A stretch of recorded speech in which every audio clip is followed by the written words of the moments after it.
Magandang umaga mula sa Pag-asa Weather Forecasting Center. Ito ng ating update sa mga binabantayan nating bagyo sa loob ng ating Philippine Area of Responsibility. Kaninang alas 4 ng umaga, huling namataan itong sentro ni Bagyong Pepito sa layong 795 kilometers silangan ng Giwan, Eastern Samar.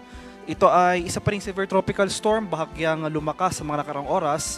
May taglay na lakas ng hangin na malapit sa gitna na umaabot ng 110 km per hour at pagbukso na umaabot ng 135 km per hour.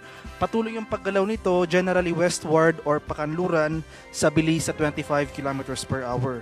Sa ngayon, wala pa itong direktang epekto sa anumang bahagi ng ating bansa. Makikita natin dito sa ating latest satellite images itong mga makakapal na kaulapan na patuloy na nakakaapekto sa malaking bahagi ng Northern Luzon. Ito pa rin yung epekto ni Bagyong Ophel. Isa pa rin itong typhoon at yung latest location natin as of 4 AM today ay sa layong 100 kilometers northwest ng Calayan, Cagayan. So may taglay itong lakas ng hangin na malapit sa gitna na umaabot ng 120 kilometers per hour at pagbukso na umaabot ng 150 kilometers per hour.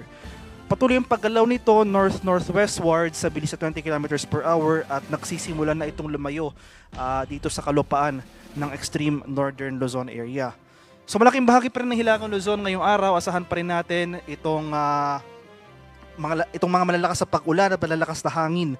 Particular na sa extreme northern Luzon. For the rest of northern Luzon, sa mga rehiyon ng Ilocos, Cordillera at Cagayan Valley, magpapatuloy pa rin itong maulap na kalangitan at mataas sa tsansa na makalat-kalat na pag-ulan. So unti-unti na mababawasan yung mga pag-ulan for the rest of Luzon.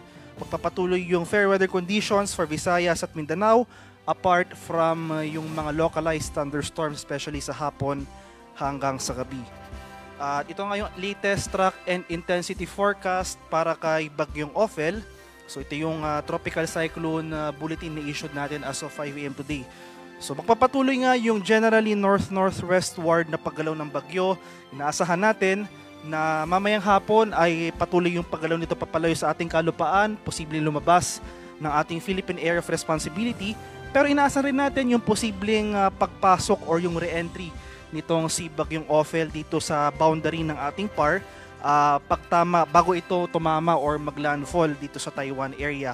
At throughout the remainder of the forecast period, dahil sa patuloy na interaksyon nitong si Ophel sa kalupaan, sa areas ng extreme northern Luzon, and after that, interaction sa landmass ng Taiwan area, inaasahan natin ang continuous weakening. So hindi nakagandahan yung environment. So hindi na ganun ka-favorable kumbaga yung environment na kung saan papunta itong si Ophel. So inaasahan natin possible downgrading into a severe tropical storm. Prior to landfall, maging tropical storm lamang ito patungo sa remnant low at patuloy na inaasahan natin na habang nasa loob ito ng ating Philippine Area of Responsibility ay posible na ngang malusaw itong si Ophel pagsapit ng early next week. At ito naman yung ating latest track and intensity forecast para kay Bagyong Pepito. Inaasahan natin yung generally westward or west-northwestward na paggalaw nitong nasabing bagyo. At magpapatuloy yung paglakas or pag-intensify ni Pepito.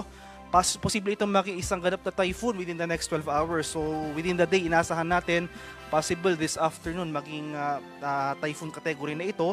Magpapatuloy yung intensification or paglakas ng nasabing bagyo. Possible by tomorrow, isa na itong ganap na super typhoon category prior to landfall dito sa silangang bahagi ng Luzon or Visayas. So makikita natin dito, kailangan natin bigyan diin itong tinatawag nating confidence cone.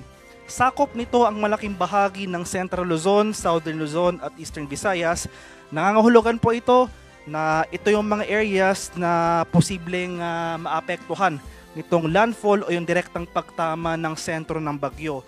So makikita po natin over the weekend, ito yung critical period, ito yung time kung saan pinakamalapit itong sentro ni Bagyong Pepito sa ating kalupaan. So inuulit ko po itong areas ng yung most likely scenario natin, possible landfall over Central Luzon, dito sa eastern coast ng Central Luzon or Southern Luzon. Pero hindi natin tinatanggal yung possibility ng more southward shift ng track ng bagyo. So, hagip pa rin ito itong eastern coast ng Eastern Visayas. So, umantabay tayo sa mga succeeding issuance ng tropical cyclone bulletins para sa bagyong ito kung makakaroon man tayo ng significant changes sa ating track scenario. So, inaasahan natin yung landfall itong si Bagyong Pepito ay peak intensity or ito yung piinakamalakas na hangin na nadala ng bagyo. Inaasahan natin na after landfall over sa kalupaan, patuloy nitong babaybayin itong mainland Luzon at possible magkaroon ng slight weakening or paghina nitong bagyong ito at patuloy itong lalabas ng West Philippine Sea. Posibleng lumabas ng ating Philippine Area of Responsibility Monday next week. At para kay Bagyong Ophel, kahit na nagsisimula na itong lumayo sa ating bansa, makakaranas pa rin tayo ng mga malalakas na hangin sa ilang bahagi ng Hilagang Luzon. So as of 5 AM today, may tropical cyclone wind signal number 3 pa rin tayo nakataas dito sa western portion ng Babuyan Islands, sa northwesternmost portion ng mainland Cagayan, at dito sa northernmost portion ng Ilocos Norte sa bayan ng Pagudpud. At may signal number 2 tayo sa rest of Babuyan Islands, dito sa northwestern portion ng mainland Cagayan, northern portion ng Apayao, at itong northern portion ng Ilocos Norte.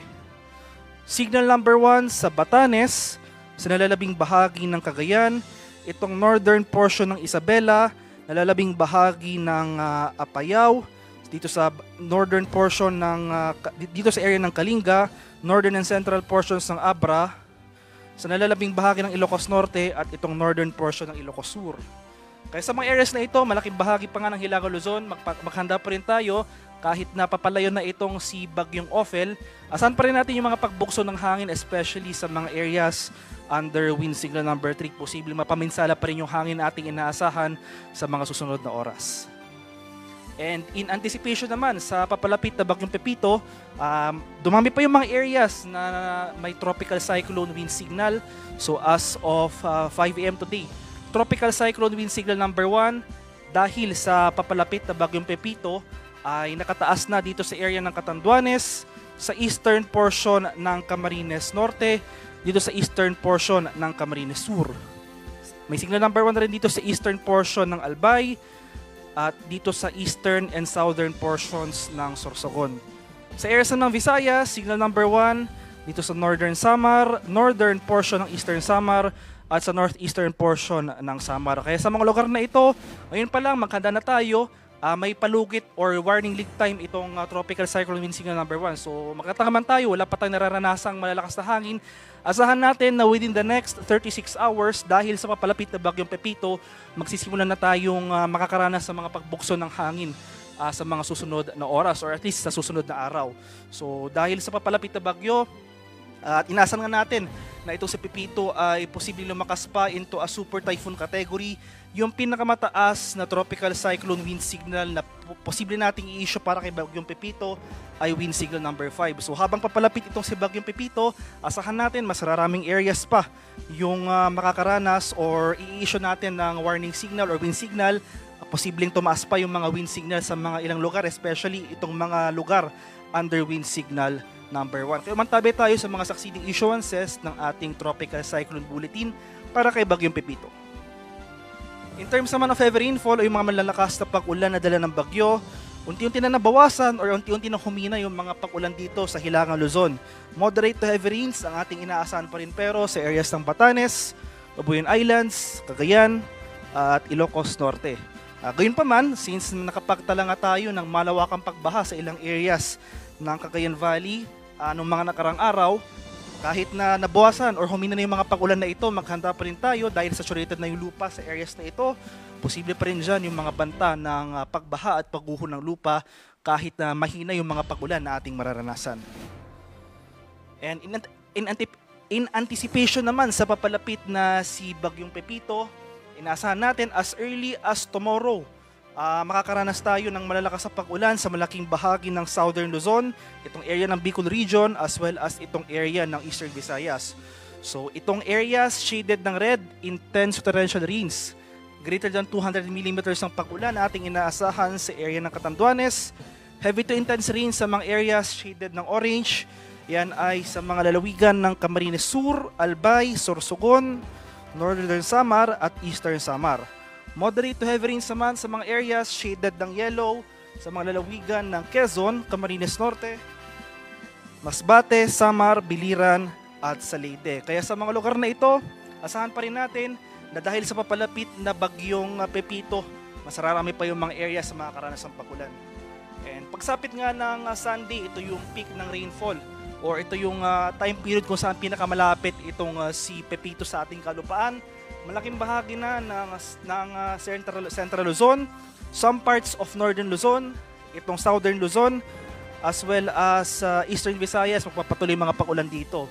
So, mas lalakas pa yung mga pagulan sa malaking bahagi ng Southern Luzon area. Asahan pa rin natin, intense torrential rains. Inulit ko po, ito yung mga areas shaded ng red sa mga lalawigan ng Aurora, Quezon Province, Camarines Norte, Camarines Sur, at Catanduanes. Heavy to intense rains, ito yung mga areas shaded ng orange sa mga lalawigan ng Nueva Ecija, Bulacan, Rizal, Laguna, Marinduque, Albay, Sorsogon, at Northern Samar. Moderate to heavy rains naman, ito yung mga areas na shaded ng yellow sa mga lalawigan ng Nueva Vizcaya, Quirino, Pangasinan, Zambales, Tarlac, Pampanga, Bataan, dito sa Metro Manila, sa Cavite, Batangas, Oriental Mindoro, Romblon, Masbate, Samar, at Eastern Samar. Kaya sa mga lugar na ito, especially itong mga area na red at orange, so ito yung mga intense rains na yung mga lugar na mararanasan yung pinakamalalakas sa pag-ulan na dala ng papalapit na bagyong Pepito. Ngayon pa lamang maghanda na tayo sa mga posibleng pagbaha at pagguho ng lupa dahil nga inaasahan natin over the weekend magsisimula yung mga malalakas sa pag-ulan sa mga areas na ito. Magsimulan na tayo ng precautionary measures, especially nga dito sa area ng Bicol Region at Eastern Visayas. And as of 2 a.m., ito yung storm surge warning po natin na na-issue. Ito yung daluyong ng bagyo, especially sa mga low-lying areas at yung mga coastal communities along this coastline. So inasahan natin 2.1 to 3 meters na wave height or yung storm surge height sa mga areas or sa mga coastlines ng Batanes, dito sa Cagayan, Ilocos Norte at Ilocos Sur. 1 to 2 meters ng storm surge height naman ating inasahan sa areas or sa mga coastlines ng Cagayan at sa Isabela. Ito ay para sa storm surge warning para kay Bagyong Ophel. At in anticipation naman sa papalapit na Bagyong Pepito, nag-issue na rin ang ating nag-issue na rin po tayo ng storm surge warning for the next 48 hours. Inasahan natin itong moderate risk ng storm surge dito sa mga areas ng Camarines Sur or itong coastlines ng Camarines Sur as well as Catanduanes. So 1 to 2 meters naman ng storm surge ang ating inaasahan sa mga coastlines ng Albay, dito sa Camarines Sur, dito sa area ng Eastern Samar, Northern Samar, pati na rin dito sa area ng Sorsogon. Kaya sa mga lugar na itong maghanda tayo, especially sa mga low-lying areas, itong mga coastal communities na malapit sa dagat baybayin sa posibleng storm surge o yung daluyan ng bagyo. Sa kalagayan naman nating karagatan, as of 5 a.m. today, may gale warning pa rin tayo nakataas. Dulot pa rin yan ni Bagyong Ophel sa mga seaboards ng Batanes, dito sa bahagi ng Cagayan, including Babuyan Islands at northern coast ng Ilocos Norte. Kaya sa ating mga kababayang mga isda at may mga maliliit na sasakyang pandagat sa mga areas na ito, kung maaari ay huwag po muna tayong pamalaot dahil makaranas po rin tayo ng maalon hanggang sa napakalong karagatan na dala ng nasabing bagyo. At ito naman yung mga areas outside na or ito yung mga areas na walang gale warning na nakataas. Inasan pa rin natin itong maalong karagatan sa eastern seaboard ng Milang Cagayan, seaboard ng Isabela, sa eastern seaboards ng Northern Samar, Eastern Samar, Dinagat Islands, Surigao del Norte, including Siargao and Bocas Grande Islands, Surigao del Sur at Davao Oriental. Kaya sa mga lugar na ito, sa ating mga kababayang mangingisda, iba yung pag-iingat pa rin sa ating mga kababayan na maglalayag. Dahil inaasahan natin na dala ng papalapit na Bagyong Pepito, magsisimula na rin itong maalong karagatan sa most of Eastern Visayas as well as Caraga Region. At yung susunod na Tropical Cyclone Bulletin issuance para kay Bagyong Ophel at Bagyong Pepito ay mamayang alas 11 ng umaga. At para sa karagdagang impormasyon tungkol sa ulat panahon, lalong-lalo na sa mga heavy rainfall warnings o rainfall advisories na posibleng i-issue ng ating Pag-asa Regional Center sa ating mga lokalidad, i-follow kami sa aming social media accounts at DUST_Pag-asa. Mag-subscribe rin kayo sa aming YouTube channel sa DUST Pag-asa Weather Report at palagi bisitahin ang aming official website sa pag-asa.dost.gov.ph. At yan lamang po ang latest mula dito sa Pag-asa Weather Forecasting Center. Magandang umaga sa ating lahat. Ako po si Dan Villamil Lagulan.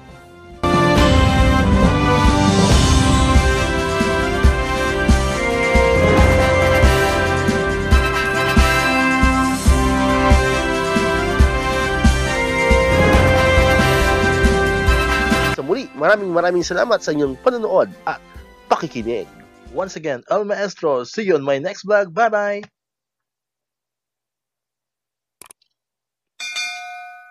One, two, three, come on!